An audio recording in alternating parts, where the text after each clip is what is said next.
Oke, kita masuk ke materi setelah mid semester ini pertemuan ke-9 di mata kuliah Kombis, yaitu komunikasi tertulis. Nah, tertulis ini yang paling basic, paling mudah dari semua komunikasi bisnis. Loh, kok mudah? Kenapa? Karena nanti tingkatan untuk pembelajaran bahasa itu yang termudah itu menulis, membaca dulu ya.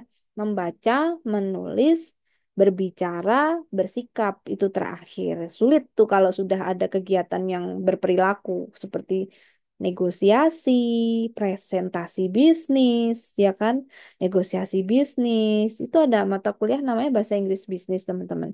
Ya, itu udah ada unsur komunikasi bisnisnya. Kalau ini kita masih sifatnya materi full. Untuk prakteknya masih penugasan. Jadi sudah dijelaskan sedikit ya. Nah, komunikasi tertulis itu apa saja? Karena ini basic kedua setelah membaca surat-surat dalam kantor kan banyak sekali surat ya. Kalau kita nanti bekerja di kantor atau teman-teman yang sudah magang pasti tahu banyak sekali database di kantor yang itu harus diperhatikan satu-satu, harus dipilah-pilah mana surat masuk, mana surat yang keluar. Nah, itu yang disebut dengan komunikasi tertulis yang sudah Anda lihat prakteknya ketika Anda magang. Jadi kita hari ini konfirmasi saja bagi yang sudah magang, mengulang materi, penguatan, atau nanti ada yang kurang bisa ditambahkan gitu. Nah, kita akan belajar tentang surat edaran. Surat edaran ini seperti surat undangan dan pemberitahuan ya, surat pemberitahuan. Ada memo atau memorandum, ada surat pengumuman, disposisi. Nah, nanti supaya tidak bingung, kita banyak lihat contoh. Saya akan berikan contohnya. Jadi nanti ketika kerja, ketika sudah diminta mendisposisi, tidak bingung lagi seperti apa bentuk disposisi, lembarnya yang bagaimana, bagaimana alurnya. Saya akan jelaskan di sini nanti secara singkat dan padat. Jadi kurang lebih 1 jaman. Setelah itu kita akan berdiskusi materi yang sudah saya jelaskan. Ingat yang ketika diskusi aktif akan dapat poin. Jadi usahakan untuk aktif. Akhirnya nanti ketika UAS mengerjakan tidak repot-repot sudah dapat nilai A gitu ya. Untuk penulisan direct request nanti hanya sekilas gitu ya, yaitu permintaan langsung. Ini biasanya terkait dengan permintaan pengiriman barang, produk barang gitu ya. Lalu ada good news, berita-berita yang positif. Nanti kita lihat seperti apa sih berita positif. Sebenarnya banyak yang sudah Anda lihat di praktek-praktek komunikasi bisnis, tapi mungkin secara teori belum paham dengan istilahnya dan cara membuat itu saja. Kalau sering lihat, pasti sering lihat ya. Bad news atau berita yang buruk juga pasti sudah pernah dengar, pernah lihat. Tapi ini kaitannya dengan konteks bisnis yang ada di institusi organisasi profit ya, organisasi usaha atau bisnis. Lalu berikutnya menjawab. Menjawab bagaimana ketika kita mendapatkan bad news gitu ya, mendapat komplain. Bad news itu macam-macam bentuknya. Ada yang komplain, keluhan ya. Jangan sampai kita jadi seorang pebisnis tiba-tiba kita tidak mau dikomplain ya, bahaya. Atau kita dikritik, kita punya usaha misalnya usaha properti atau usaha dagang ini ya, jualan kamar atau istilahnya punya hotel atau punya homestay, jual makanan, kita dapat kritik ya. Dan kritiknya dari supplier nih misalnya, atau dari user, dari cafe, kita supplier tepung ya, atau supplier boba. Lalu ada klien kita yang jualan kafe boba, misalnya minuman ringan, kita diberikan bad news ya, diberikan keluhan. Nah, lalu kita harus menjawabnya bagaimana. Nah, di sini kita akan pelajari lebih lanjut nanti. Lalu ada surat undangan ini yang simpel sekali, tapi khususnya teman-teman harus paham yang konteks bisnis saja. Lalu ada yang reservasi. Reservasi itu ya seperti memesankan pimpinan untuk tiket pesawat, hotel gitu ya, atau juga tiket penyeberangan. Misalnya dia mau dari Batam ke Singapura, dipesankan tiket penyeberangan dengan speedboat ya. Kalau misalnya mau pakai speedboat tidak pakai pesawat. Nah, hal-hal seperti ini itu penting ketika nanti Anda bekerja. Siapa tahu memang Anda jadi sekretaris perusahaan atau Anda sendiri yang bahkan menjadi seorang pimpinan begitu dan Anda harus merapikan semua laporan. Kenapa harus rapi laporan bisnis? Karena nanti akan jadi acuan teman-teman untuk mendapatkan kredit, untuk mendapatkan kepercayaan publik tentang kredibilitas perusahaan ya. Citra perusahaan atau goodwill itu harus dibangun. Salah satu membangunnya dengan cara berkomunikasi yang baik ke dalam dan keluar. Jenis komunikasi kan macam-macam. Ya, ada yang bentuk tertulis, ada yang tidak tertulis ya, verbal dan nonverbal. Nah, di sini yang tertulis. Lalu ada penulisan kredit, lalu ada juga permintaan ya, permintaan rutin ya seperti pengiriman barang atau pesan-pesan positif dan juga pengorganisasian bagaimana kalau dapat banyak keluhan. Tidak usah stres karena ini sudah ada di komunikasi bisnis, pengorganisasian atau memanage berita-berita keluhan atau apa namanya kritikan dari haters misalnya. Karena sekarang sudah banyak bad news itu masuknya bukan resmi melalui email, melainkan melalui Instagram atau lini masa. Apalagi sekarang setiap perusahaan itu wajib punya Instagram, punya sosial media. Bayangkan ketika ada komplain masuknya langsung di komentar dan langsung dibales sama buzzer-buzzer. Nah, bagaimana dong? Dan buzzernya ternyata adalah kompetitor atau saingan usaha. Nah, apa nggak ngeri gitu ya? Jadi ini yang teman-teman harus lebih canggih lagi untuk bisa merespon bad news dengan sikap yang positif, tetapi juga akhirnya perusahaan punya citra tetap terjaga. Itu yang utama. Nah, ini sekilas ketika teman-teman mau memahami lebih lanjut tentang bentuk-bentuk komunikasi tertulis, pahami dulu artinya bahwa komunikasi tertulis itu penyampaian pesan menggunakan kata-kata.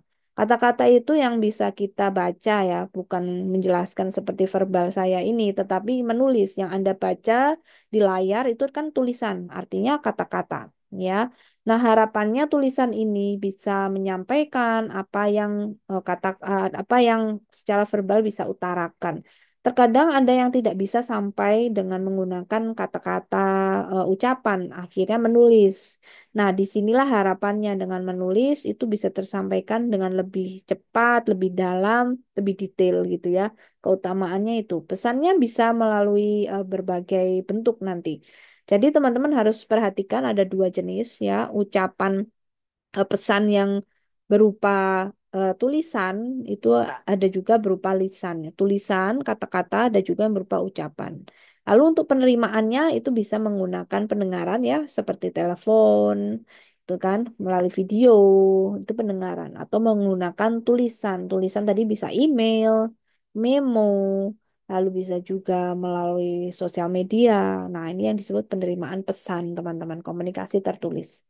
Lalu tujuannya apa sih kita harus menggunakan komunikasi bisnis pakai tulisan gitu loh, pakai tulisan tidak menggunakan video aja Bu, video klarifikasi pakai Reels. Sekarang kan banyak sih komunikasi bisnis yang klarifikasinya langsung bikin video Reels. Ketika dikomplain karena ada seperti kasus Eiger ya. Kasus Eiger waktu itu ada seorang vlogger mengevlog atau memvideo counternya Eiger. Tiba-tiba ownernya Eiger tidak setuju, lalu vlogernya curhat di X atau di Twitter. Akhirnya banyak yang mendukung si vlogger gitu ya. Tetapi di satu sisi ada kompetitor Eiger yang memanfaatkan ini gitu, yaitu Konsina ya kalau tidak salah. Konsina pun mengeluarkan pernyataan tertulisnya melalui Twitter, teman-teman, melalui X, bahwa untuk para vlogger silakan masuk ke counter Konsina, silakan ngevlog, boleh-boleh saja. Iya, itu yang dimaksud dengan komunikasi tertulis ya. Kenapa harus ada komunikasi tertulis? Di sini karena lebih padat terus lebih kuat juga dia secara pernyataan ya. Kadang tertulis itu lebih menakutkan kalau dibanding diingatkan secara lisan, secara ditegur face to face.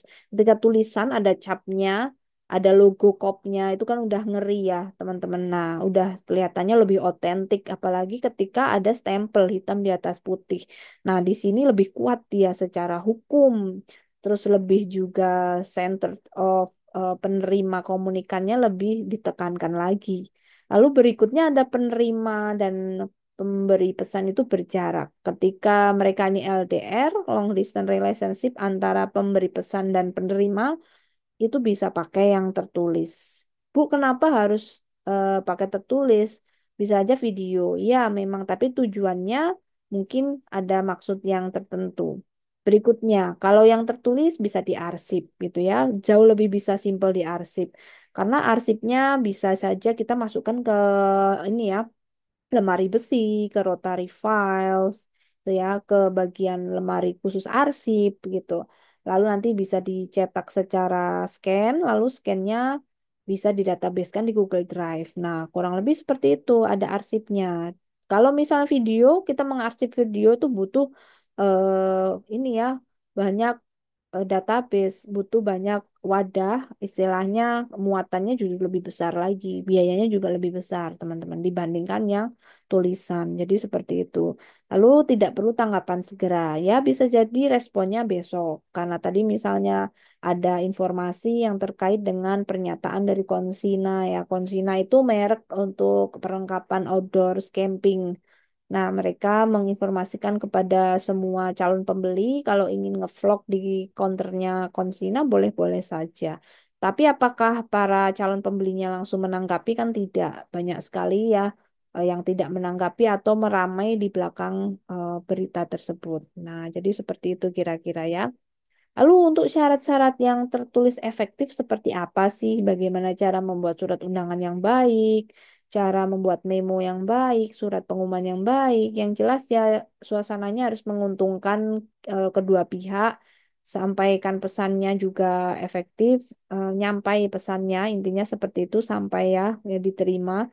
Lalu bahasanya juga harus dipahami kedua belah pihak, yaitu menggunakan bahasa Indonesia EYD. Walaupun kita orang daerah, kita ada di masing-masing kabupaten atau provinsi yang berbeda, gunakanlah bahasa Indonesia, gitu ya. Jadi ini yang dimaksud dengan bahasa yang mudah dipahami dan dimengerti. Lalu yang ketiga, menarik perhatian dan minat dari penerima pesan. Nah, di sini artinya kita gunakan bahasa yang sangat singkat, bahasa yang sangat padat, gitu ya. Jangan sampai bertele-tele akhirnya tidak tahu pesannya apa. Berikutnya yang keempat, sama-sama punya kepentingan yang ditonjolkan karena ada pihak-pihak yang memang ingin diselesaikan segera. Misalnya ada komplain tadi ya, atau ingin dikirim barang yang baru karena harus diretur dan sebagainya, gitu ya. Yang terakhir menciptakan penghargaan penerima pesan. Artinya kita juga menghargai orang yang menerima pesan ya, karena pesan tertulis itu sifatnya kan tadi ya lebih serem, lebih formal, lebih wah gitu ya. Undangan kalau diberi plastik, ada stempel, ada nama kita, itu kan kita dihargai ya, daripada diundang yang dengan hanya, besok datang ya pernikahan saya, undangannya mana? Tetap kita minta undangan kan. Besok datang ya farewell party perusahaan. Kalau dapat undangan satu-satu ada namanya, itu lebih menghargai kita sebagai manusia, sebagai bagian dari perusahaan. Jadi ada rasa memiliki atas instansi gitu loh, sense of belongingnya jadi dapat. Kayak kira-kira seperti itu. Oke, dari sini sampai sini, apakah sudah bisa dipahami syarat-syarat komunikasi tertulis? Saya mau cek dulu, takutnya pada pingsan, pada ngantuk. Oke ya, bisa ya. Oke, Elvan Dina Libuwa. Mengangguk-angguk, oke. Terima kasih ya. Ayo, kita lanjut lagi. Nah, komunikasi tertulis kelebihannya apa sih di sini? Kenapa capek-capek kita harus bikin postingan, kita harus ngetik di X, misalnya besok mau jadi humas nih, mau jadi humas perusahaan, Anda harus bikin loh press release-nya. Nah, ini yang dimaksud komunikasi tertulis juga gitu loh. Press release ini menginformasikan dari dalam perusahaan keluar perusahaan ya ke publik gitu. Karena kelebihannya di sini kita bisa edit dulu, kita rancang terlebih dahulu. Merancangnya lebih mudah dibanding merancang video, dibanding membuat sebuah editan video gitu kan. Lebih mudah yang menulis gitu teman-teman ya, karena tinggal di delete menggunakan tombol yang ada di komputer dibandingkan edit edit gambar lebih susah harus pakai aplikasi ya. Secara logika seperti itu kelebihannya. Lalu menurut Bove dan Til sendiri, tertulis itu terjadi antar individu, misalnya antar pegawai, antar pimpinan, pimpinan dengan bawahan, dengan anak buahnya, dengan asistennya, dengan sekretarisnya, atau bahkan antar organisasi, ya, kliennya, atau antar ini juga antar organisasi yang sifatnya pihak ketiga. Pihak ketiga ini kalau misal universitas dengan orang tua murid gitu ya. Kalau universitas dengan supplier AC, supplier kursi dan meja, supplier apa alat-alat tulis. Nah, itu pihak ketiga, teman-teman ya. Biasanya menggunakan surat permintaan untuk pengadaan barang. Nah, ini kan sifatnya jadi lebih rapi gitu ya. Nah, kelebihannya ya terkontrol itu tadi. Tadi ada arus komunikasi, ada riwayatnya, bisa dirapikan, ditaruh di file, di folder, habis itu di-scan, di folder kan di Google Drive. Nah, itu kenapa komunikasi tertulis lebih rapi gitu ya. Kalau lewat telepon kan tidak apa ya istilahnya tidak terrecord kapan nih. Emang ada ya kalau habis telepon pimpinan jam sekian ada recordnya kan tidak. Habis itu lepas-lepas ya tidak ada sejarah hanya timeline riwayat tidak ada. Kalau tertulis itu ada riwayatnya lebih rapi teman-teman ya. Bahkan informasinya jauh lebih kompleks itu kita pakai komunikasi tertulis. Bisa didokumentasikan, didatabase kan, disebarluaskan juga bisa. Nah, saya pernah bekerja dengan perusahaan asing, perusahaan milik orang Belgia yaitu Etnicraft NV waktu saya di Semarang karena saya lulusan dari Universitas Diponegoro, teman-teman di Semarang untuk administrasi bisnis S2-nya. Jadi kenapa di manajemen saya ngambil marketing karena konsentrasinya itu kebetulan ikut dengan perusahaan asing ya. Nah, di situ saya sebagai asisten manajer produk dan development, kita sampai heran orang Indonesia kok nggak bisa serapi orang Belanda ketika mendatabase semua laporan bisnis. Jadi pimpinan saya itu orang bule asli, orang Belgia, tetapi mereka semua berbahasa Belanda. Masih ada darah Belandanya. Dan konon Belanda itu adalah salah satu bangsa yang dimana dia ini rapi sekali untuk bisa mendatabaskan laporan-laporan. Jadi ketika masuk ruangan beliau itu rapinya minta ampun. Jadi lemarinya bagus, mengkilat dalamnya itu rak-rak-raknya itu diwarnain, habis itu ditulis satu-satu. Ketika kita minta sesuatu nih, Bapak, saya mau berangkat ke Jepara, mau ngecek yang akan dipamerankan di Perancis misalnya. Oke, kode berapa? Dia tinggal langsung menuju yang saya minta. Bayangkan kalau kita, yang mana ya? Kemarin sudah belum ya saya kasih?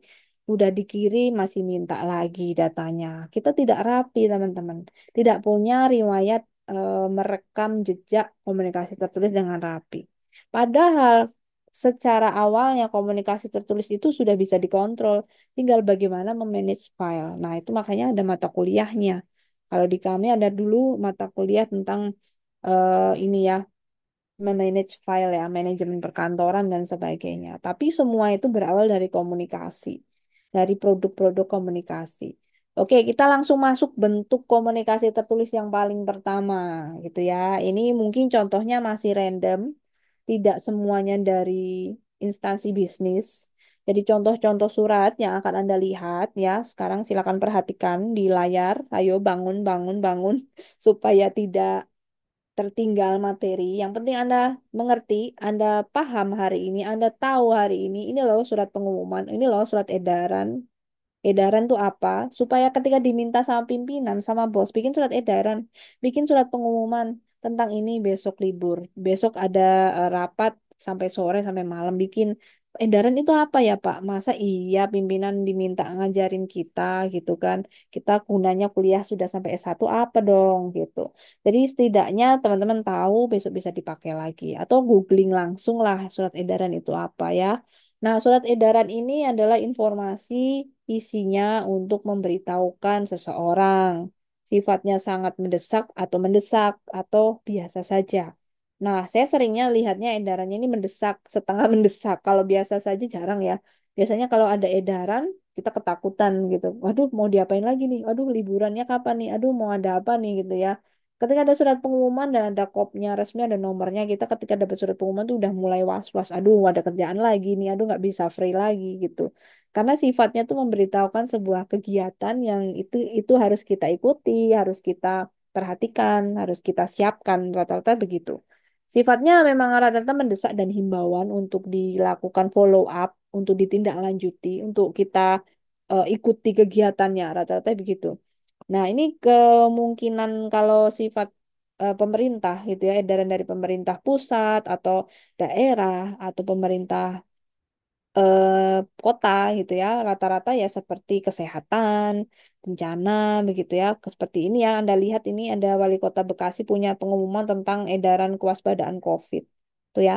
Ini yang dari pemerintah. Lalu kalau yang dari instansi universitas, pasti Anda juga pernah dapat kan surat dari kampus terkait edaran untuk nanti UKT pembayarannya di tanggal sekian sampai sekian mohon diperhatikan. Kalau ada edaran lagi nanti misalnya wisuda dimajukan, wisudanya diundur karena ada kegiatan kampus yang menggunakan aula. Nah, ini yang disebut dengan surat pengumuman atau edaran. Ya, sifatnya itu bisa terbatas atau tidak terbatas. Terbatas itu kalau penggunanya, audiensnya, dan pembuat suratnya itu di dalam instansi saja. Misalnya dari Undana untuk Undana, misalnya dari rektor untuk mahasiswa yang di Undana saja.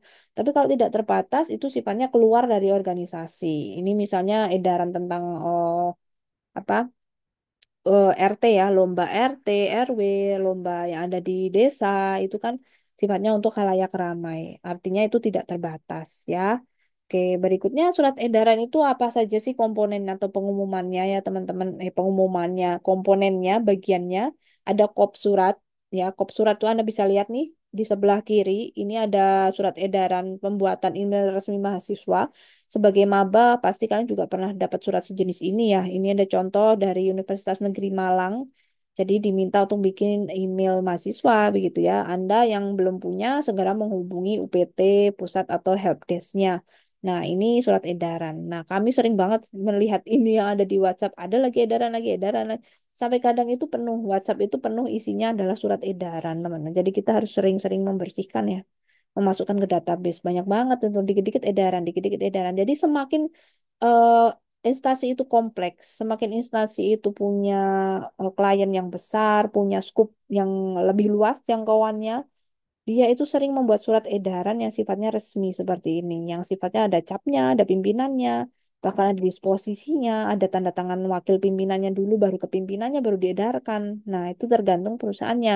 Kalau perusahaannya semakin kompleks, organisme orang di dalamnya makin banyak, biasanya makin resmi, teman-teman. Ada suratnya, ada kop dan sebagainya ya.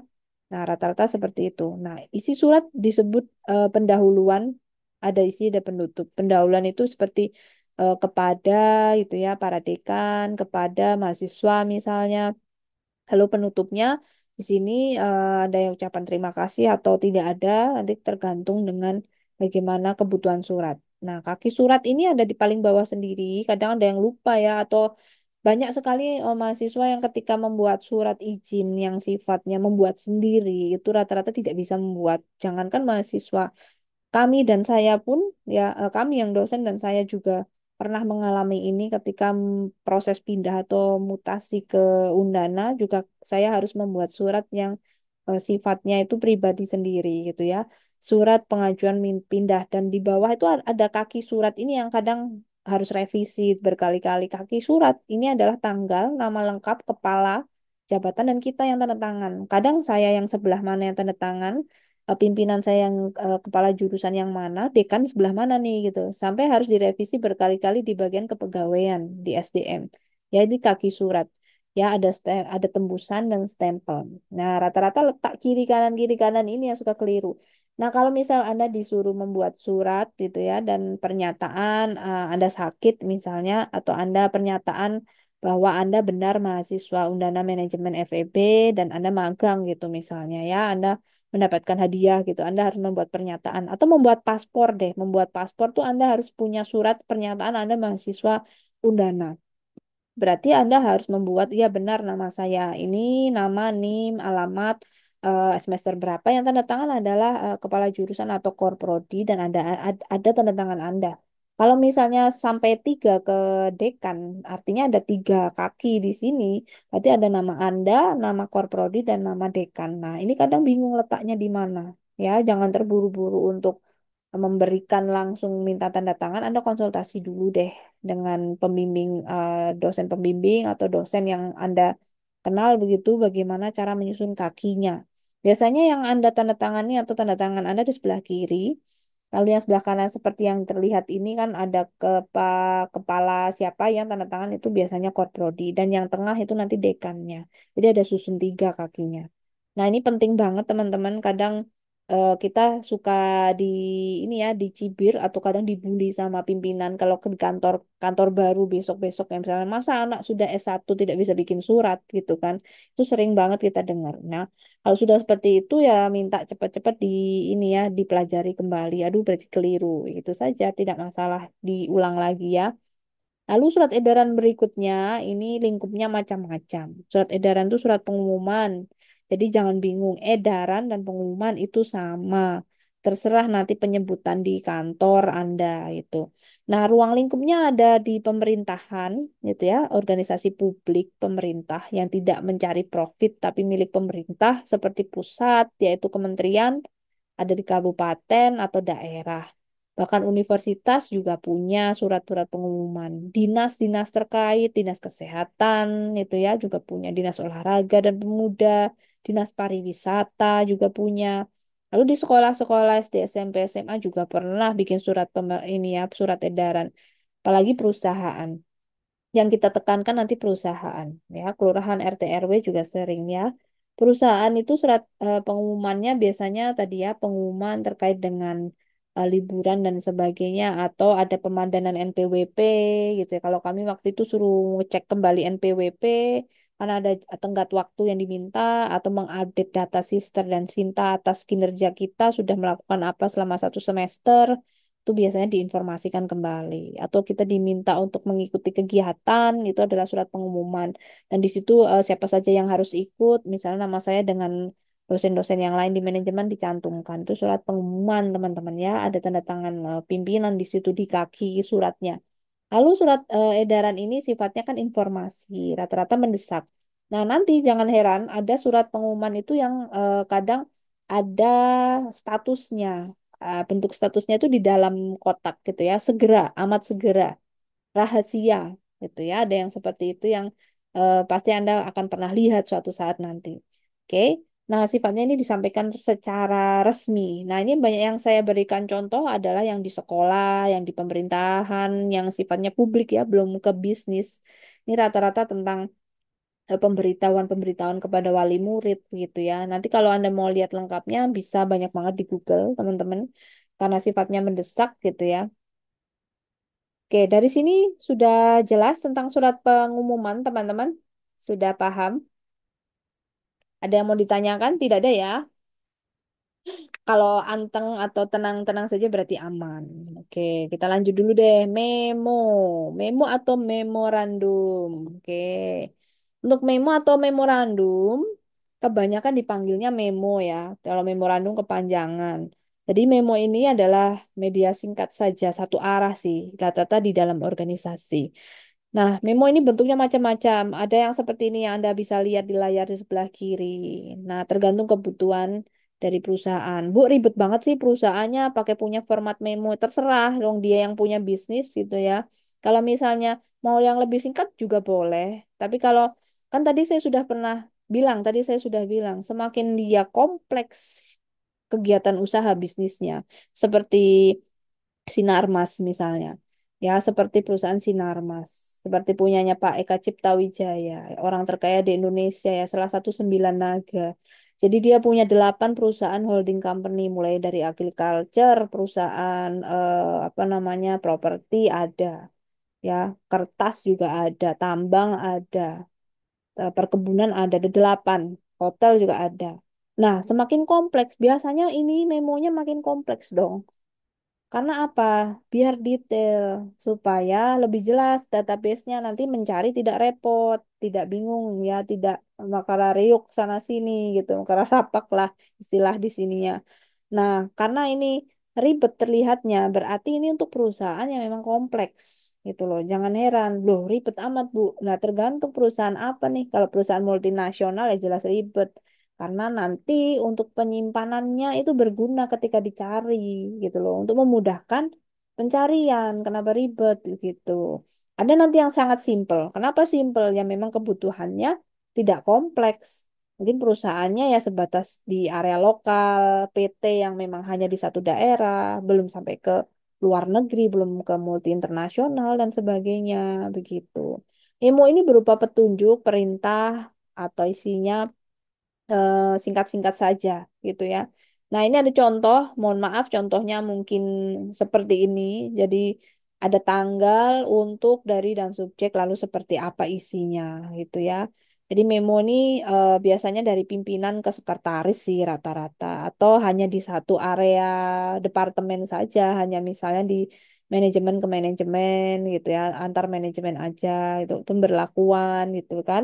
Biasanya dari dekan kepada semua dosen di fakultas itu saja. Rata-rata seperti itu sih memo ya, internal. Sifatnya tuh sangat-sangat internal sekali, teman-teman.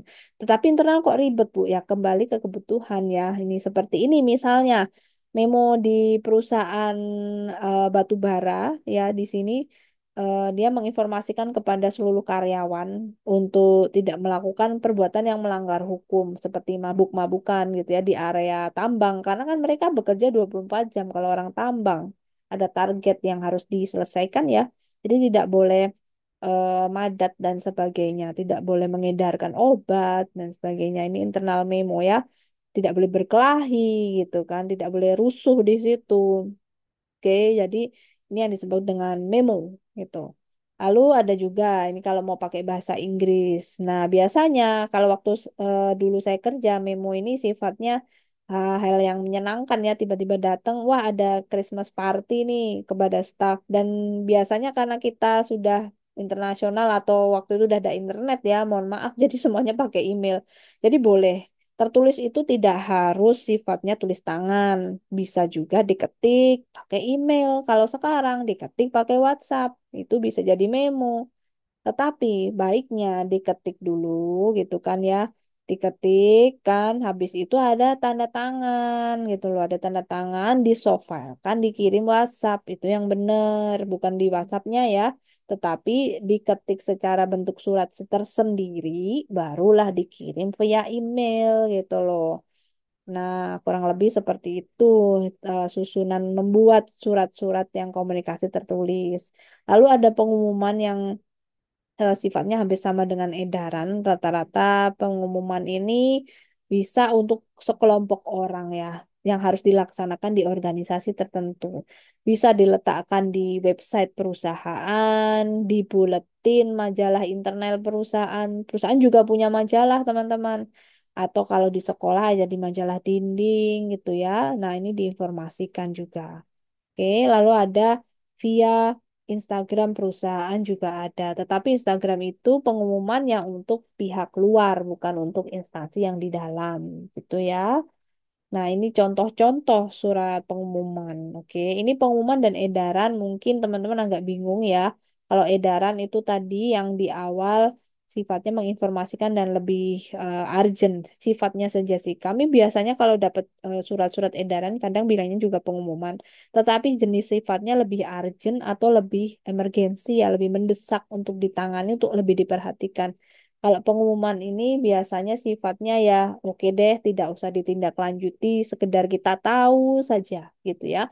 Kalau surat edaran biasanya kita disuruh upacara bendera, menggunakan pakaian adat di tanggal 17-an. Akhirnya kita persiapan dong belanja pakaian adat misalnya. Nah, seperti itu harus ditindaklanjuti ya, di follow up.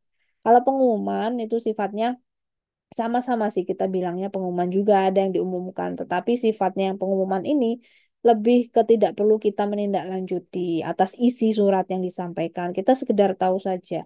Ini misalnya ada pimpinan yang diganti atau kemarin Pak Ronald diganti ya sebagai Korprodi, PLT-nya Pak Roland.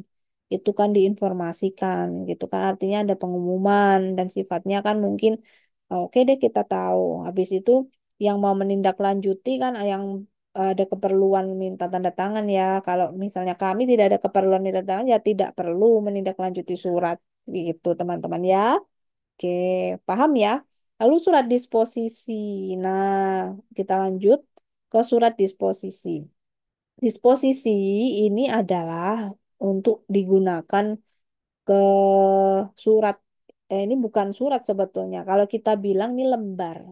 Saya mengalami ini juga ya waktu mau minta pindah ya, meminta pindah. Jadi surat saya satu bendel itu ya permohonan untuk pindah instansi itu masuk ke rektorat. Tapi ketika masuk itu alurnya nanti teman-teman akan dipisahkan mana surat masuk dari internal kampus, mana surat masuk dari luar kampus. Jadi kan dipisah ya di bagian biro umum. Kami bisa mengetrack prosesnya itu melalui website, ada aplikasinya, surat saya sudah di mana, sudah ditandatangani biro belum, sudah ditandatangani Pak Rektor atau belum, itu ada aplikasinya teman-teman. Nah ini sudah zaman canggih, rata-rata memang sudah seperti itu. Untuk jenis komunikasi tertulis sudah didatabasekan menggunakan sistem gitu ya, tetapi masih dijalankan manualnya itu ada. Ya, manualnya tuh seperti ini, kita bikin lembarannya. Oke, ketika surat permohonan saya masuk ke biro, itu nanti dapat sebuah lembar kecil seperti ini ya, ada lembarnya mirip-mirip ini, tanggal berapa suratnya masuk, dari siapa, lalu nomor berapa, ini sifatnya bagaimana gitu ya. Biasanya sifatnya rahasia ya dicentang rahasia ya, dikasih checklist rahasia. Lalu nanti yang diminta catatan ini ada dua teman-teman. Nanti catatannya ini ada yang rangkap warna pink, ada yang warna putih. Yang warna pink itu biasanya disimpan gitu ya. Nah, ini dia bentuk alurnya nanti ya. Ini juga contoh disposisi teman-teman. Jadi disposisi ini sebuah perintah dari pimpinan yang sebuah note. Jadi seperti note yang ada di suratnya itu. Jadi seperti lembaran terpisah yang menempel gitu ya. Jadi dia bukan surat tapi dia seperti notes gitu, seperti sticky note. Tapi sticky note-nya ada format seperti ini. Biasanya orang-orang penting ya seperti Biro SDM bilang apa, ditulis, oh ini harus dikembalikan ada yang kurang. Ya kami dipanggil untuk memenuhi syarat yang kurang. Kalau misalnya, oh silakan dilanjutkan ke rektor, nanti rektor seperti apa membalas di disposisinya. Disposisi itu seperti sticky note, catatan-catatan yang harus dilakukan atas tindak lanjut surat, tetapi di database kan melalui seperti ini formatnya. Jadi tidak dicoret-coret di surat yang kita bawa, misalnya lampirkan apa, kurang apa, tidak di suratnya, tidak di suratnya kita, tetapi ada di lembar yang memang berisi catatan ini, di sticky note ini gitu ya. Ini biasanya nempel ya, bentuknya ditempel teman-teman ya. Nah, seperti itu kira-kira. Kalau di perusahaan bisnis, biasanya yang seperti yang Anda lihat sekarang ya, di sebelah kiri, ini ada mohon mendapat saran untuk data, koreksi gitu ya. Nanti ada pilihan bagaimana nih surat-surat yang masuk ini gitu ya. Jadi ini untuk perintah-perintah bagaimana menindaklanjuti surat masuk. Jadi yang menulis disposisi ini biasanya pimpinan-pimpinan biro gitu ya teman-teman ya.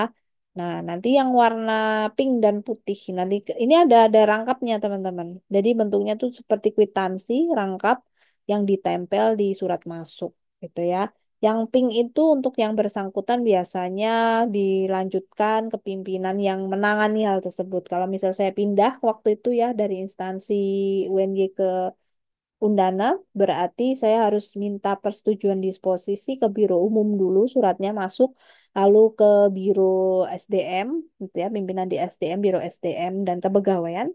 Baru nanti ada Biro Keuangan juga, karena kan harus di stop gajinya, harus dilanjutkan di sini, ya, jadi harus diketahui juga.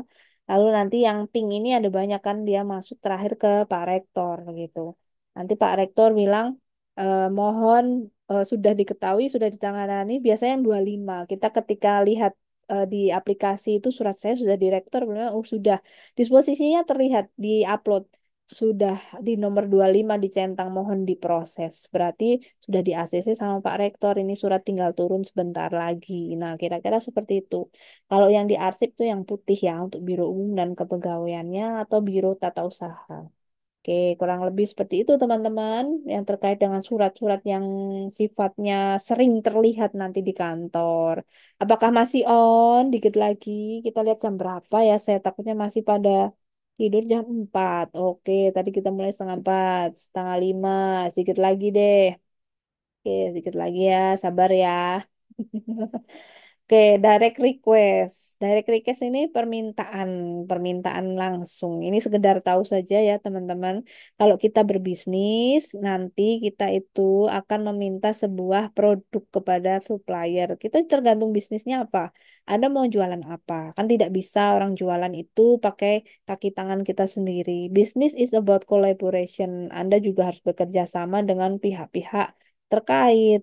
Misalnya supplier lah gitu ya, yang mensuplai Anda tentang bahan baku. Kalau mau jualan es, misal minuman seperti Miche, ya otomatis suppliernya es batu, suppliernya ya, air gulanya, suppliernya adalah wadah minumnya gitu ya, suppliernya ini penyedia AC misalnya AC-nya dan sebagainya. Nah, di sini kan kita ada permintaan kepada para supplier ya. Nah, ini disebut dengan direct request atau permintaan langsung. Bisa menggunakan media komunikasi elektronik, telepon, atau juga menggunakan email. Tapi sekali lagi, lebih baik tertulis.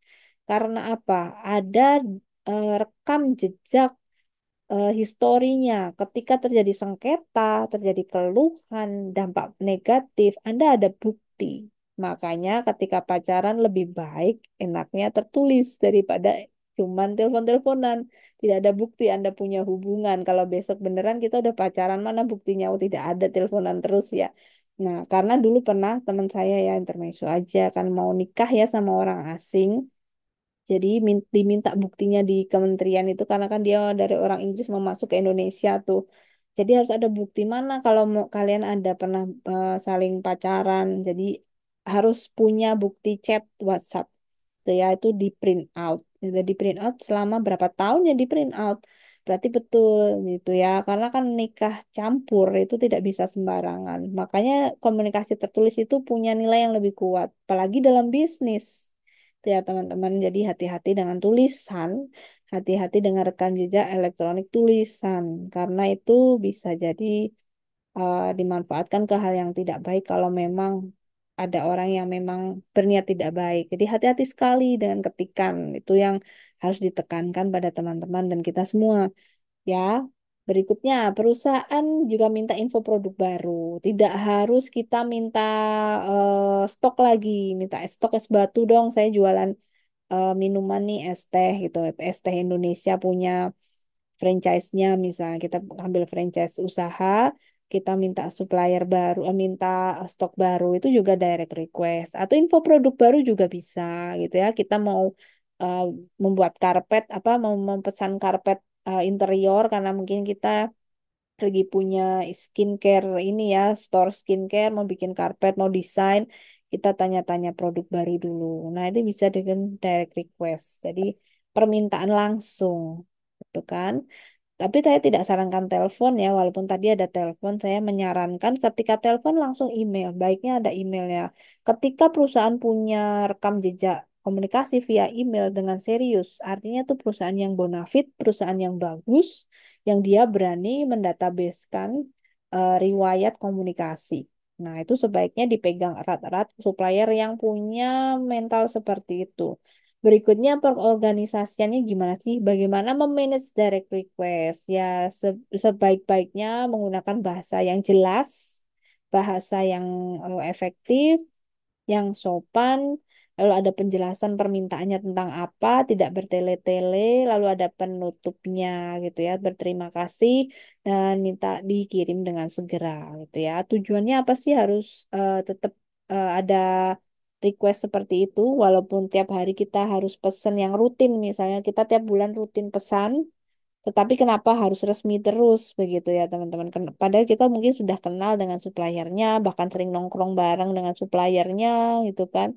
Ya karena sebaik-baiknya komunikasi itu hitam di atas putih teman-teman yang tertulis. Karena itu kekuatan hukumnya lebih besar itu ya. Karena nanti pada akhirnya kita punya keperluan yang tidak disangka-sangka yang mungkin ini bisa jadi bumerang atau dampaknya bisa berbalik gitu ya. Walaupun kita secara personal baik gitu ya dengan orang-orang ini, tapi bisnis is business, personal is personal thing. Jadi harus rapi. Jadi ketika ada pengembalian barang itu harus dilakukan secara profesional, harus didatabasekan, diketik yang baik. ada permintaan barang baru gitu ya, ada penggantian barang yang rusak. Percayalah, walaupun kita kenal dengan para supplier, kita misalnya teman sendiri, suppliernya atau saudara sendiri, dan kita requestnya sambil ngobrol, ngopi-ngopi cantik, habis ini, tolong dikirim pupuknya besok, oke deh gitu. Nah, oke deh itu harus dihandle besok via email sekretarisnya yang meneruskan gitu ya. Jangan sampai karena kita udah terbiasa seperti itu, besok-besok ada yang kurang, mereka lupa ternyata bersikeras bilang tidak kurang. Nah, ini kan yang berbahaya. Karena pada akhirnya setiap orang punya atau mengalami fase meleng atau fase yang miss gitu loh. Jadi dengan begini kita bisa punya data track record yang baik. Oke, ada perbaikan, misalnya ada diskon harga, keperluan pembatalan pemesanan, ya koreksi kesalahan atau bahkan perubahan prosedur-prosedur. Nah, perubahan prosedur itu kalau kita punya franchise, ya kita punya franchise usaha, lalu tiba-tiba franchise ini dibeli, gitu kan, kita akhirnya punya franchisee, ada aturan-aturan yang harus dirubah juga, gitu. Jadi mereka juga tahu. Nah, itu ya teman-teman. Berikutnya untuk komunikasi tertulis bentuk yang lain ada surat undangan. Surat undangan itu surat yang kita pasti sudah sering lihat ya, undangan RT RW dan sebagainya. Nah, kalau di kantor kayak apa sih? Kalau di kantor itu biasanya undangan untuk kegiatan-kegiatan kita sebagai karyawan ya, misalnya ada pelatihan kita diundang. Ya, nanti di situ karena ciri-cirinya ada hari, tanggal, jam, dan tempat. Dan waktu kami sebagai dosen sudah bosan ya lihat surat undangan hampir tiap hari itu sering ada undangan entah itu rapat, menggantikan pimpinan, undangan wawancara, undangan ini itu bahkan bisa jadi everyday undangan bahkan ngajarnya say goodbye. Bayangin saking banyaknya undangan akhirnya ngajarnya di tengah-tengah kegiatan seperti ini. Misal ada pelatihan kita yang ditunjuk, waduh kosong lagi masa kelas saya gitu otomatis kita online. Jadi jangan kaget besok-besok mungkin saya online-nya ada keributan kiri kanan karena kadang kami harus mengikuti kewajiban-kewajiban undangan dari instansi. Nah, kurang lebih seperti itu ya. Misalnya ada ruang undangan rapat itu juga harus resmi, teman-teman. Bu, kenapa harus resmi dan ditulis? Padahal untuk internal, sekali lagi, lebih baik itu adalah database record yang sifatnya tertulis itu untuk menjembatani hal-hal negatif yang tidak pernah kapan terjadi fase meleng ya. Karena ada yang namanya audit internal, ada yang namanya target perusahaan, ya, evaluasi tahunan, penjualan sudah mencapai target atau belum. Biasanya nanti dilihat, oh, tidak mencapai target. Nah, selama ini pernah rapat nggak tentang perencanaan bagaimana penjualan yang baik? Sudah pernah rapat tiap bulan, mana bukti rapatnya, undangannya pernah tidak disebar, kamu pernah dapat. Nah, kalau tidak punya, tidak bikin undangan, nanti disalahkan di bagian, misalnya yang rapatnya di bagian marketing, ya disalahkan di marketingnya, dituduh tidak pernah lakukan rapat, padahal pernah, tapi tidak pernah dibuat database ininya, persuratannya. Nah, ini yang berbahaya. Makanya selalu ada yang namanya standarisasi mutu. Ini yang penting standarisasi mutu ini untuk melihat rekam jejak kegiatan apa yang sudah dilakukan dengan bukti otentiknya adalah surat-surat, lembar-lembar, database komunikasi tertulis. Ya, seperti akreditasi kampus, akreditasi jurusan itu luar biasa. Kami harus mengumpulkan bentuk-bentuk bukti dari komunikasi tertulis. Bagaimana kalian pernah dapat project base, case method, kalian pernah magang, itu buktinya apa? Itu kami harus menunjukkan seperti itu, teman-teman. Ya. Lalu ada surat pesanan atau reservasi. Nah, reservasi ini bisa reservasi tadi ya, misal pimpinan mau ke luar negeri, keluar kota, pesan tiket pesawat, gitu ya. Tapi kan sekarang sudah pakai Traveloka dan sebagainya, pakai tiket.com. Bagaimana Bu membuatnya dalam bentuk komunikasi tertulis kalau pimpinan mau melakukan perjalanan, kita misalnya sebagai keuangan, kita kan yang memesankan, kita reimbursekan ke perusahaan. Nah, itu biasanya ada emailnya, ada formatnya, teman-teman. Kalau tidak ada, kita buat, kita cari, kita googling ya, cari format, kita bikin saja sendiri. Yang penting ada database-nya nanti ya. Kalau pesanan ini pesanan barang, biasanya ya pesanan barang siapa yang memesan, dipesan pada siapa. Kalau dinas atau sifatnya kementerian itu udah ada formatnya. Karena barang-barang ini kan dibeli dengan APBN atau dibeli dengan dana khusus dari ini anggaran pemerintah ya. Nah, ini misalnya ada loh yang perusahaan itu memang sudah kompleks ya perusahaan besar, tetap pesannya itu minta tidak via Traveloka atau lewat lewat ini loh, ada loh. Saya pernah mengalami ini ya. Kenapa sih kita mau pelatihan ke luar kota, nggak kita pesen tiket aja sendiri terus diganti tiketnya? Ternyata biar rapi ininya apa history teman-teman history untuk reservasi itu kan ada anggarannya harus keluar jadi yang memesankan rata-rata dari pihak kantor gitu tinggal ibu mau pesawat jam berapa ibu bilang pesawatnya apa nanti kita yang pesankan rata-rata seperti itu teman-teman ada perusahaan yang begitu ya. Nah, ini ada yang menggunakan email, tapi kan sekarang tidak seperti ini ya, tetapi tetap ada rapi, harus dirapikan, harus tetap ada buktinya, teman-teman. Oke, itu tadi surat undangan dan reservasi. Dan yang terakhir, ya ini materi terakhir, nanti ada diskusi habis ini, siap-siap. Apakah masih on nih? Saya cek dulu deh, saya takut pada pingsan. Masih on nggak? Masih on kan? Masih, Bu. Masih ya. Masih. Oke, Ariati, Elvandina, Habel, masih ya. Ada Natalia juga, Indi Raja, Meida. Oke, good, very good, very good. Dikit lagi, ini materi terakhir teman-teman ya.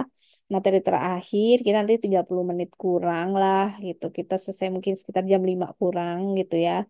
Nggak masalah ya, bener ya? Jam 5 ya, saya lupa.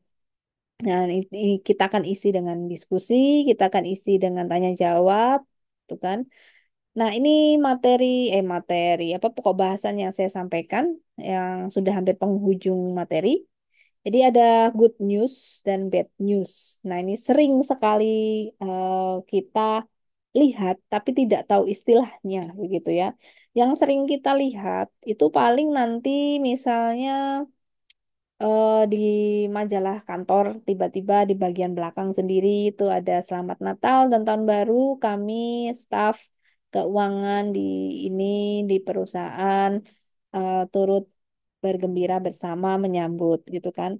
Tiba-tiba semua gambar staf fotonya nampang di situ. Oke, kita happy atau biasa aja kadang lihatnya gitu ya. Atau ada juga ucapan selamat ulang tahun buat ibu, semoga sehat selalu untuk keluarga dan ibu misalnya. Karena ulang tahun ya. Nah, itu disebut dengan good news, teman-teman ya.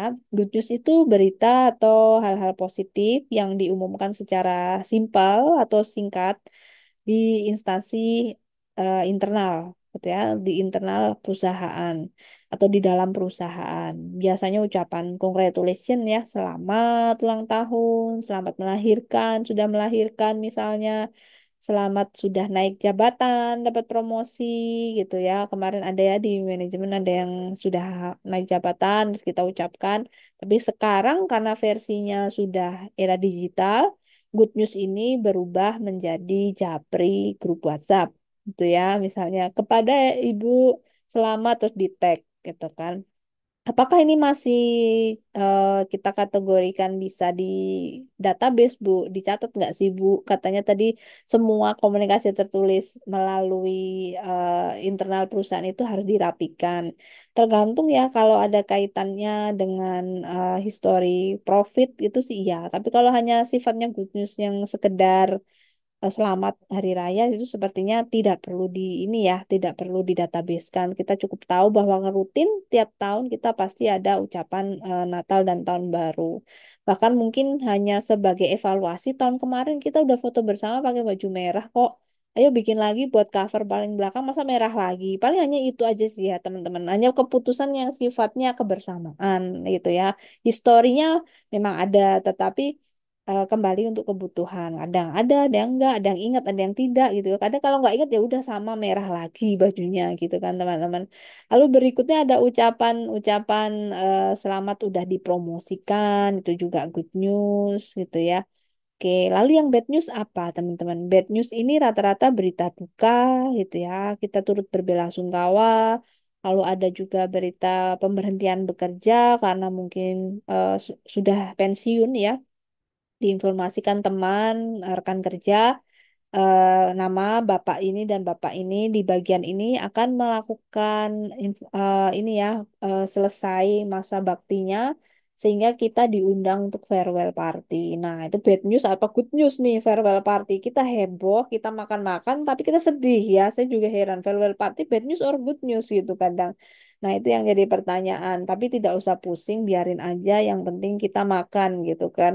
Kalau mereka mau istirahat pensiun, pensiun deh Pak gitu. Lalu berikutnya ada penurunan jabatan. Nah, penurunan jabatan biasanya ini yang melakukan kesalahan besar gitu ya. Itu bad news. Atau juga dimutasi dalam kondisi yang mungkin karena melakukan tindak kriminal ya, pencucian dan pencurian uang perusahaan itu juga diumumkan loh. Jangan salah, diumumkan. Saya pernah mendengar saudara saya sendiri gitu ya bekerja tiba-tiba dapat pengumuman di Japri gitu dan itu ada PDF bentuknya dibuka mohon berhati-hati dengan bapak ini NIP ini adalah dulu karyawan di sini gitu di cabang ini di kantor ini sekarang beliau sudah diberhentikan karena sekian lama sudah ada bukti sedang diusut tuntas oleh kepolisian dan sedang proses pengadilan karena menggelapkan uang perusahaan. Nah, sehingga harus diwaspadai untuk semuanya. Itu juga ada itu bad news, teman-teman ya. Kita tidak sangka rekan kerja kita ternyata melakukan tindak kriminal. Itu harus diinformasikan. Takutnya tiba-tiba kalau tidak tahu kalau orang itu melakukan tindak kriminal kita di WhatsApp pinjam 100 kan gawat. Di WhatsApp pinjam 200 lebih gawat lagi ya karena ternyata dia bertindak kriminal. Kita harus tahu background seseorang ya dari informasi itu. Ya kadang kita bad news sih dilewat-lewatin ternyata orang itu pernah tiba-tiba mau pinjam uang itu yang bahaya. Oke. Lalu ada tipe bad news yang sifatnya langsung tidak langsung. Kalau langsung itu yang tidak pakai perencanaan ya, diumumkan saja, tidak perlu diinformasikan lewat resmi begitu. Itu yang langsung. Kalau yang resmi itu biasanya yang ada di website perusahaan. Kalau internal yang sifatnya hanya japri itu kan tidak langsung ya teman-teman. Japri itu langsung ya teman-teman. Oke, ini dia pertanyaan untuk teman-teman semua. Siapa yang ingin menjawab? Kita lempar secara random saja. Bagi yang ingin mendapatkan nilai, silakan berspeak up. Karena ini pemanasan sih di minggu pertama. Saya mau melihat dulu. Baru nanti mungkin minggu-minggu berikutnya ada diskusi kelompok, masuk ke breakout room, lalu ada kasus, lalu habis itu masuk ke main room lagi, kita presentasi sejenak dengan langsung gitu ya, tidak usah pakai PPT, langsung berpendapat gitu maksudnya. Oke, ini ada pertanyaan karena materi sudah selesai, kita akan tutup dengan diskusi saja. Pertanyaan ini pertanyaan terkait materi ya atau kita penguatan bad news atau berita negatif gitu ya. Ada juga berita yang positif. Nah, bad news ini ada yang untuk pelanggan. Pelanggan itu kalau dalam bisnis adalah rekan bisnis, bisa supplier tadi ya saya bilang. Jadi Anda kalau di dunia manajemen dan marketing atau dunia bisnis harus tahu ya siapa itu supplier. Supplier itu yang memasok bahan-bahan bisnis kita untuk supaya bisnis kita jalan gitu kan. Nah, pelanggan ini adalah orang yang ibaratnya seperti sahabat, tapi juga dua mata sisi sih gitu ya. Hati-hati juga memperlakukan pelanggan gitu. Nah, bad news ke pelanggan itu tipenya banyak. Ada yang tipe bad news misalnya menginformasikan bahwa barang yang datang itu barangnya tidak bagus, kadaluarsa, barangnya cacat, misalnya ada yang kurang, barangnya ada yang kurang. Lalu kita minta ganti rugi, lalu kita minta diskon, kita minta retur, kita minta uangnya dikembalikan, refund. Nah, itu bad news buat pelanggan. Aduh, harus kembaliin lagi uang lagi gitu kan it's mean bad news. Nah, bad news itu ada yang sifatnya langsung tidak langsung. Yang langsung itu tadi ya diinformasikan secara singkat padat mungkin eh, menggunakan WhatsApp. Pak ini barangnya kurang, diskon dong. kirim ulang dong. Nah, itu langsung. Karena mungkin kita menganggapnya sudah kenal dengan supplier karena dia saudara sendiri misalnya, teman dekat selama kuliah, terus punya bisnis bareng, ya kan? Lalu kalau melalui perencanaan, itu adalah bad news yang sifatnya sangat resmi, atau kita pakai email, ada kop surat, gitu ya. Ada nomor perihal, karena barang Anda mengalami kekurangan di tempat kami setelah dicek, kami mohon cek kembali untuk mengirimkan yang kurang gitu ya. Kami tunggu segera. Nah, melalui yang sifatnya tertulis lebih kompleks, email gitu ya, atau surat langsung, atau melalui Japri pribadi gitu ya.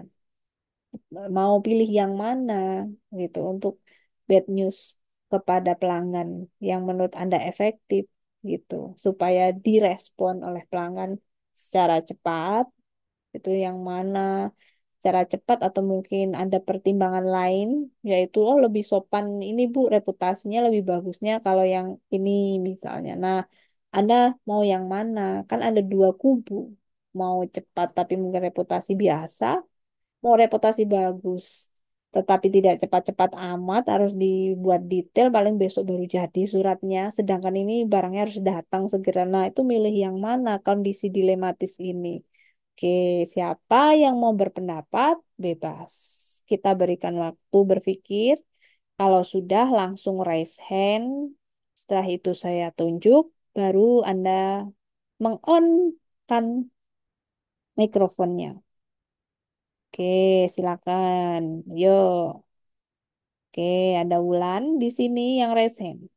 Silakan, selain Wulan, kita tampung. Mari, supaya rame. Jadi kita menerima lebih dari satu. Oke, ada cowok juga di sini. Steven Bengu. Nama ini sering saya dengar. Oke, ada juga Meida. Oke, hanya tiga. Saya terima dua lagi deh. Dua lagi yuk. Biar nongol di YouTube channel. Nanti saya pin semua bisa masuk. Benar? Tidak ada. Hanya bertiga. Yakin? Hanya bertiga. Tidak ada dua lagi. Saya buka dua kuota lagi loh. Untuk kalian berspeak up ria di sini di sore hari sebelum pukul 5 waktu Indonesia bagian tengah. 16.36. Nanti kan selesainya pas. Sudah ya? Tidak ada ya? Oke. Jadi kita sudah dapatkan tiga. Ada Wulan, ada juga Steven, dan Meida. Tunggu, kita stop. Ya, sudah tertampang di layar kalian semuanya. Ada tiga di sini yang sudah siap berpendapat ya. Jadi bagaimana menurut Anda tentang pengelolaan berita bad news atau buruk untuk pelanggan gitu ya? Mau langsung kita informasikan bahwa barang kita kurang, barang kita rusak, atau kita menggunakan perencanaan dulu tertulis dengan rapi. Biasanya butuh waktu. Nah, itu Anda pilih yang mana? Alasannya apa? Pertimbangannya? Karena kan ada situasi yang pasti lebih Anda condong kemana sebagai seorang pengusaha ya. Oke, jelaskan pendapat Anda secara singkat padat, kurang lebih mungkin 10 menit saja ya maksimal, boleh kurang. Kita mulai dari Wulan dulu deh. Silakan Wulan. Yuk, Wulan Baik, yuk. baik, terima kasih Ibu. Ya, Baik, di sini saya memposisikan diri kalau saya itu sebagai pemimpin perusahaan. Jadi kalau bagi saya, bagaimana mengelola bad news itu? Kalau bagi saya melihat urgensinya. Jika memang kita butuh untuk mendadak kita sampaikan tentang bad news yang terjadi kepada pelanggan, maka saya lebih memilih untuk disampaikan secara langsung. Namun jika tidak terlalu urgensi atau tidak terlalu darurat untuk disampaikan bad news ini, maka lebih baiknya kita buat perencanaan agar juga reputasi perusahaan kita itu terjaga dan juga kita bisa menyampaikan bad news kita itu secara rinci gitu dan Oke. pelanggan jadi akhirnya mengerti apa yang menyebabkan kita mengalami hal buruk ini. Seperti itu menurut saya, Ibu. Oke, thank you Wulan. Mungkin satu pertanyaan klarifikasi Wulan. Kondisi urgent apa yang membuat Wulan sebagai seorang pengusaha memilih langsung? Kondisi urgent yang bagaimana? Menginformasikan langsung urgent, kondisi daruratnya seperti apa? Bisa kasih contoh nyata kondisi darurat seperti apa? Umpama aja, siapa tahu beneran jadi pengusaha gitu. Apa tuh daruratnya? Misal. Ya, Ibu. Misalnya seperti pelanggan ini sudah memesan barang dari 2 hari kemarin. Lalu Oke. tiba-tiba di hari ini saat hari pengiriman ternyata ada beberapa barang rusak. Ya itu sangat mendadak untuk dikasih tahu. Itu sangat darurat untuk dikasih tahu pada waktu itu. Jadi itu harus kita sampaikan saat itu juga lebih baiknya secara langsung agar pelanggan juga dapat mencari jalan keluar dan sebagai pimpinan perusahaan juga dapat bersama-sama dengan pelanggan untuk mencari jalan keluar bagi situasi itu. Kalau misalnya ditunda karena masih harus perencanaan, itu mungkin akan makan waktu lebih lama dan akan merugikan kedua pihak. Oke, thank you Wulan. Barang rusak ya untuk versi Wulan karena mungkin ini alat produksi di kantor, di pabrik ya. Kalau tidak segera dipakai, tidak datang alatnya nanti tidak jalan operasional produksi. Mungkin ya kalau barang rusak seperti itu ya. Jadi harus segera ditelepon ya. Kebetulan cuma satu alatnya rusak lagi. Aduh, jadi nggak jalan. Akhirnya permintaan pelanggan yang lain jadi terhenti ya. Alat yang rusak harus segera didatangkan. Ternyata alat yang ganti yang rusak didatangkan ternyata alatnya malah tidak bisa dipakai. Oke, berarti urgent ya untuk produksi misalnya. Jadi seperti itu ya. Oke, terima kasih Wulan. Sekarang ada Steven. Steven Bengu, silakan. Ayo. Bagi Ibu, jadi di sini menurut saya penyampaian kabar buruk atau bad news itu sebaiknya dilakukan secara tidak langsung atau melalui perencanaan, apalagi ini usahanya kita itu misalnya usaha resmi. Saya Hmm. rasa perlu untuk melakukan penyampaian bad news dalam pendekatan yang tidak langsung atau menggunakan perencanaan sehingga eh, konsumen itu dia lebih bisa memahami kondisinya perusahaan sehingga apa yang menyebabkan kondisi tersebut sampai terjadi, Ibu. Mungkin itu dari saya. Terima kasih. Oke, terima kasih Stefan. Jadi versinya Stefan pingin yang tidak langsung karena bisa menyampaikan secara detail karena ini kan masalah yang kompleks karena terkait hal yang negatif takut menyinggung dan sebagainya gitu kan mungkin ya jadi harus dengan sesopan mungkin jadi ada satu pertanyaan klarifikasi Stephen, apakah dengan perencanaan yang tidak langsung ini walaupun tadi sifatnya sangat resmi rapi dan detail bisa menjamin mereka merespon dengan cepat. Kira-kira bagaimana untuk bisa mendapatkan respon yang cepat karena bagaimanapun bad news ini harus ditangani segera. Kalau tidak langsung mungkin butuh waktu gitu ya. Gimana menurut Stephen? Apakah bisa cepat gitu atau ada solusi atau bagaimana tips dari pengusaha atau dari bos Stephen nih kalau dia seorang CEO gitu ya. Gimana bos?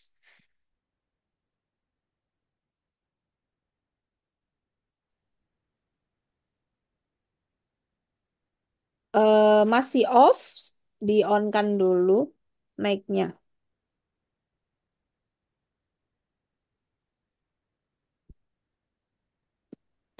Iya, Mohon maaf, Bu.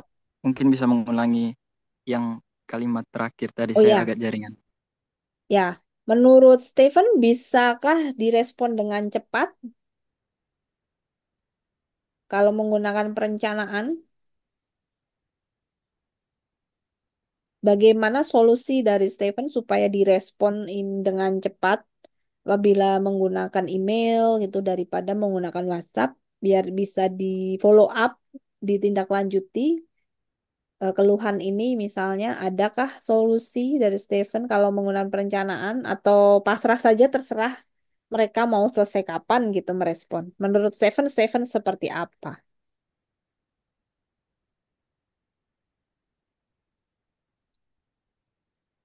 Oke, bagi. Jadi mungkin responnya itu menurut saya mungkin tidak langsung cepat, jadi Mhm, butuh proses untuk eh, menerima eh, bad news tersebut. mhm. Jadi eh, yang perlu dilakukan itu eh, terus memberikan apa Bu? Diingatkan gitu ya untuk Ya, bisa ya, ya, merespon menurut gitu saya ya. begitu. Biasanya Steven mau berapa hari untuk biar cepat respon? Lebih dari sehari diingatkan atau nunggu 3 hari baiknya Steven? Kalau Anda pengusaha atau pemiliknya. Mungkin lebih dari sehari Bu, Oke, 3 hari kalau mungkin. jangan sampai 3 hari ya. Begitu surat Ya Bu. sudah dikirim, besok belum ada, misal kirim jam 1 siang, besok jam 1 siang belum ada balasan ditanyakan lagi. Oke, thank you ya Steven ya. Ah, Ah, terima itu kasih Bu. betul ya. Jadi jangan lebih dari 3 hari. Oke, sekarang Meida. Silakan Anda mau pilih yang mana? Selamat sore Ibu, terima kasih. Nama Sore. saya Medi. Oh sorry, kok di sini Meida? Typo. Iya, Oh ya, Meidi Putri. Oke, bagaimana? baik. Untuk hal ini saya memilih untuk menyampaikan bad news-nya itu secara langsung, Ibu. Karena Oke. kalau kita sebagai seorang pengusaha itu eh, dari sayanya itu seperti kalau dapat bad news-nya itu langsung diklarifikasi, langsung feed, di follow up untuk bad newsnya itu supaya misalnya ada sesuatu hal yang menghambat kegiatan produksi itu langsung kita klarifikasi supaya dapat respon eh, dari Dari pihak yang ya kita dari ya, komplain ya. kita Eh, ya karena dengan kita memberikan mhm. karena dengan kita menyampaikan secara langsung itu kita dapat menghemat waktu terus dengan menyampaikan berita bad news itu secara langsung itu menunjukkan kita punya kejujuran dan keterbukaan terhadap pihak yang kita pesan itu dan kalau misalnya kita pakai ini pesan secara terencana itu kan perlu beberapa waktu untuk kita susun komplainnya itu Butuh waktu. sekompleks mungkin Hmm. ya sekompleks mungkin apa yang mau kita ubah apa yang mau kita ubah untuk kita punya apa produksi ini seperti tidak sesuai pesanan begitu atau kurang. Nah, itu kan kita susun rencananya itu lambat, terus nanti diresponnya juga itu lambat dan mungkin ada beberapa perusahaan itu yang kalau misalnya kita komplainnya itu sudah lewat dari hari H kita memesannya atau ada batas jadwalnya itu pasti ada saja kayak eh, pihak yang kita komplain itu pasti mereka kayak tiba-tiba terjadi ambigu begitu Ibu atau seperti Ada celah kayak untuk mungkin ya, mengeles gitu ya, ya semakin ya, mencari-cari alasan kita untuk menerima ya oh, oh, memberi kesempatan makin jadi lama, makin banyak alasan. Paham?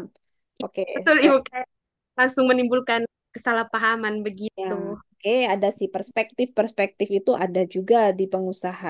Oke. Baik, Meidi. Ada satu klarifikasi lagi, Meidi. Oke, berarti Meidi tipe-tipe pengusaha yang maunya langsung karena harus ditangani. Sama kayak Wulan nih ya, gitu. Jadi pertanyaan untuk Meidi dan Wulan, atau Meidi dulu deh, ini klarifikasi karena sama ya jawabannya. Gimana caranya ketika Anda mengkomplain secara langsung atau menyampaikan hal buruk ini, misalnya barangnya kadaluarsa semua nih, padahal dia orang baik-baik, supplier kita langganan kental ya, setia ya, supplier setia.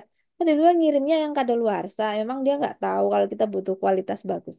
Nah, Anda langsung japri. Nah, bagaimana menyampaikannya? Tapi dengan cara, dengan kesan, cara menyampaikan dengan kesan yang tidak menyinggung, tapi kita juga punya reputasi perusahaan itu juga aman. Nah, itu gimana sih cara menyampaikan langsung, tetapi perasaan-perasaan tidak enak itu hilang gitu loh. Kadang sulit juga di posisi ini kalau bukan sesama CEO. Nah, itu gimana gitu loh. Kalau misal Anda ada di posisi ini, gimana cara tipsnya?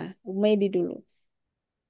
Kalau ini yang Ibu minta dari dari chat Bisa Japri. japri, bisa chat atau langsung itu juga boleh. Tapi biasanya langsung itu yang ini ya tidak detail sekali ya, hanya menginformasikan singkat gitu ya.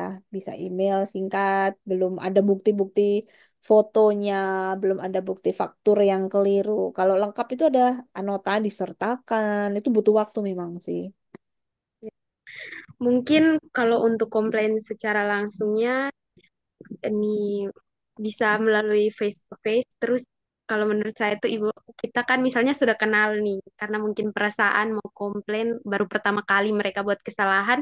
Oke. Jadi eh, lebih baik komunikasinya tuh dua arah, terus secara langsung pergi. Kalau misalnya tempat suppliernya itu satu kota, itu mungkin kalau dari saya bisa langsung pergi ke tempatnya, terus menyampaikan permohonan maaf dan komplain yang kita inginkan begitu. Oh, disampaikan secara verbal begitu ya. Oke. Ya, Oke, kalau misal tidak ketemu dengan yang bersangkutan, itu ke mana? Apakah ada solusi? Karena kan kita konteksnya tertulis nih. Nah, aduh mau pakai verbal, oke sih cepet. Tapi ternyata, aduh maaf Bu, pimpinan lagi ke Amerika nih, lagi ada mau cari supplier baru. Nah, itu repot ya kadang. Mau tidak mau tertulis tetap harus jalan dulu kan. Nah, ya sudah. Nah, ada tips kira-kira Medi lagi, kira-kira tips tetap harus tertulis pada akhirnya udah ke sana nggak ada orang kan. Aduh, Pak Bos pergi. Wah, gua harus tulis nih. Nah, itu gimana cara nulis yang tetap tidak melukai reputasi dua pihak. Kalau menurut Anda gimana Medi? Sarannya, tipsnya kira-kira aja kira-kira. dari Andai-andai. segi dari segi menulisnya Kak Ibu. Ya, dari segi nulisnya, nulisnya saya harus gimana nih ya? Aduh, ini barangnya kok kayak gini gitu. Anda harus menginfokan kan, tetap harus dikasih tahu dong. Harus harus karena butuh follow up kan. Nah, itu gimana cara apa muatan nulisnya itu biar tidak menyinggung dua pihak tuh kamu harus gimana gitu loh nulisnya. Ada tips atau Kalau menurut saya hmm, di situ ditaruh permohonan maaf, oke. terus Oke, nggak ditaruh apa-apa.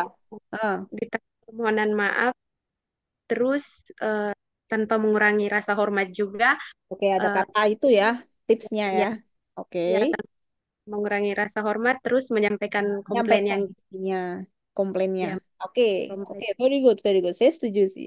Maaf ya, Pak. Aduh, ini ke mana kayak begini ya. Saya nggak menyinggung gini-gini. Saya butuh ini gini ya. Oke, bisa sih, masuk akal juga. Pernah seperti itu juga banyak terjadi. Thank you ya media sudah melakukan yang terbaik. Wulan mau menambahkan nggak? Apakah sama Wulan? Minta maaf dulu Wulan atau gimana Wulan? Iya, Ibu. Kalau eh, saya mungkin yang pertama itu memberikan apresiasi dulu karena perusahaan itu sudah bekerja sama dengan kita, supplier sudah bekerja sama dengan kita, tapi Mhm. langsung saja meminta maaf dan langsung ke intinya saja kalau terjadi kesalahan yang Hmm. dilakukan oleh pihak sebelah dan langsung kita memohon pertanggungjawaban dari perusahaan. Meski mungkin yang membuat kesalahan cuma karyawan itu, tapi kita memohon pertanggungjawaban dari perusahaannya, dari Ya, oke. pimpinannya begitu. Dan juga Oke. memohon untuk segera Kami memperbaiki. ya segera di Ya, follow up, ditindaklanjuti, dikirim yang benar karena kita butuh segera gitu loh. Oke, thank you Wulan. Karena sebagai pengusaha itu kita harus butuh gerakan cepat ya teman-teman. Kita harus memikirkan ini tetap jalan lagi produksi ini karena pelanggan itu kan harus menyetor. Kita harus terus memberikan stok-stok kepada mereka. Nah, ini kok malah nggak jalan di pabrik. Ini kan harus segera di follow up. Selalu ada yang kayak gitu loh, penghambat-penghambat kecil. Oke, kalau didatengin mungkin nanti anak buah yang datang ke sana, ternyata bosnya nggak ada, gimana? Tetap harus tertulis ya, nanti bisa ke bagian QC gitu ya, bagian quality control. Pertama ya mungkin sebelum minta maaf, openingnya dulu ya terima kasih sudah menjadi kepercayaan kita atau kita sudah menjalin kerjasama. Terima kasih ya menghargai juga kalian sudah mengirim, tetapi mohon maaf ini ada kenyataan seperti ini. Nah, yang paling satu lagi mungkin buat masukan teman-teman gitu, siapa tahu beneran jadi pengusaha, ini menjadi kelas pengusaha eksporter ya. Jadi ada buktinya ya teman-teman. Kalau memang rusak, fotonya dilampirkan. Jangan cuman di japri, katanya aja. Dilampirkan barangnya di foto. Aduh Bu, ini barangnya kurang gitu di jumlah. Fakturnya, notanya di foto. Nota di foto, habis itu dihitung. Bu, kalau yang dihitung banyak banget gimana gitu ya. Ya tidak langsung dilihat ini barangnya, kita sudah hitung, mungkin bisa dicek ulang kembali ada yang kurang. Kalau memang ada yang rusak difoto, ya ada buktinya, jangan lupa setelah minta maaf sampaikan komplain, kasih foto, kasih bukti. Nah, good news itu penyampaian supaya sopan ada yang penting bukti autentiknya gitu. Sama minta segera di follow up karena alasannya apa? Kenapa minta segera? Itu harus kadang kita cari-cari alasan karena supplier sudah menunggu atau kita harus segera produksi sesuai target penjualan gitu ya. Oke, terima kasih teman-teman. Terutama kita berikan applause untuk Wulan, Steven, dan Medi. Thank you ya. Wulan, Steven, sama Medi, nama dan NIM-nya silakan ketik di grup ya, di grup kelas supaya saya tahu yang aktif hari ini sudah berani untuk berspeak up, memberikan pendapatnya gitu. Ya, diketik ya nama dan NIM sudah menjawab pertanyaan dari saya atau akhir dari materi. Oke, teman-teman, mungkin cukup sekian ya materi hari ini. Kita tadi sudah banyak sekali yang dipelajari. Jadi sebagai kesimpulan, komunikasi tertulis itu sangat penting untuk kita pahami bersama karena dia punya kekuatan yang kepastian yang lebih besar daripada yang verbal karena ada bukti sejarahnya, track record, historisnya, jejak rekam digitalnya itu lebih kental ya, lebih rapi, lebih bisa sebagai bukti otentik. Makanya komunikasi tertulis wajib dilakukan walaupun kita bisa melakukan yang lesan atau verbal. Tertulisnya harus ada juga gitu ya. Kalau bisa dua-duanya jalan, tapi tertulisnya itu juga harus ada, wajib malah hukumnya. Ya, oke. Jadi seperti itu, teman-teman. Terima kasih banyak sudah hadir di kelas. Silakan klik hadir dulu ya untuk presensi yang belum klik hadir.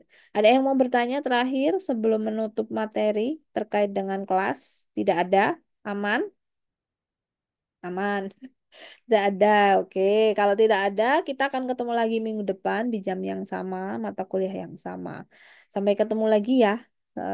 Terima kasih. Jaga kesehatan selalu. Selamat melanjutkan aktivitas. Jangan lupa nama dan NIM yang sudah menjawab pertanyaan hari ini ditulis di grup. Oke. Selamat siang. Salam. Terima Assalamualaikum kasih, Ibu. warahmatullahi Terima wabarakatuh. kasih, Bu. Sama-sama. Thank you. Selamat sore. Terima Saya kasih, meeting Bu. ya. Oke.